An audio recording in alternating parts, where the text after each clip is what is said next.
Pessoal, quem tá ansioso pra Copa, pro jogo do Brasil mais tarde? Eu aqui, pessoal, mas perdendo ou ganhando, né? Somos brasileiros, temos que tá na torcida sempre, né, gente? Isso que importa. O que vocês acham, pessoal? Brasil ganha ou Brasil perde hoje? Qual é o pra cá? Deixa nos comentários.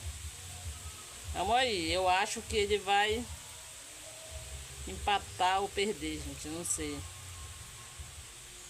Dá um palpite aqui, eu acho que é 2-1.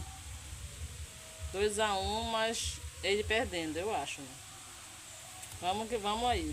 Deixa nos comentários.